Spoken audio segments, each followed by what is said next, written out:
Shikara boat ride ஆலப்பியில் நான் எடுத்திருந்தேன். So இதோட பர்சனல் எக்ஸ்பீரியன்ஸ் தான் உங்ககிட்ட வந்து ஷேர் பண்ணிக்க போகிறேன்.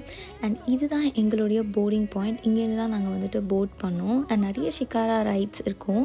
ஸோ எல்லாமே வந்துட்டு டிஃப்ரெண்ட் காஸ்ட்டில் அவைலபிளாக இருக்கும். சில பேர் வந்து 4 ஹவர்ஸ்க்கு 6,000லாம் கேட்பாங்க. It's too costly.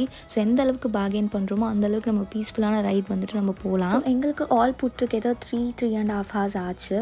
ஸோ நடுவில் வந்துட்டு டீ அண்ட் ஸ்நாக்ஸ் பிரேக்குக்கு நிப்பாட்டுவாங்க. ஸோ அங்கே நம்ம பே பண்ணிவிட்டு நம்ம வந்துட்டு சாப்பிட்டுக்கலாம் என்ன வேணும்னாலுமே. அண்ட் ப்ராப்பராக இருந்துச்சு அரேஞ்ச்மெண்ட்ஸ் எல்லாமே. பட் இந்த வியூ வந்து அடிச்சுக்க சான்ஸே இல்லை. ஸோ எங்களோட ஷிப்பில் ஒரு ஸ்பெஷாலிட்டி இருந்தது, அப்பர் டெக்ஸ். நான் குடுகுடுன்னு போய் ஏறி உட்காந்துட்டு வியூஸ்லாம் அமேசிங்காக என்ஜாய் பண்ணேன். 15-20 மினிட்ஸ் ஒரு இடத்துல ஸ்டாப் பண்ணுவாங்க. ஸோ வில்லேஜ் எக்ஸ்பீரியன்ஸில் செம்மையாக இருந்துச்சு அந்த எக்ஸ்பீரியன்ஸ். அண்ட் குட்டி குட்டி ஹோட்டல்ஸ்லாமே இருந்தது, லைக் லேக் ஸ்டெல்லிங் எல்லாமே. ஸோ அங்கே வேணும்னா கூட நம்ம ஸ்டே பண்ணிக்கலாம். ஆல் புட்டுக்கு எது சன்செட் டைமில் அந்த வியூ வந்து சான்ஸே இல்லை, அடிப்பொலியாக இருந்துச்சு. ஸோ கண்டிப்பாக மஸ்ட் ட்ரை அப்படின்னு சொல்லுவேன். ஹவுஸ் போட் விட நான் ப்ரிஃபர் பண்ணுறது இதுதான்.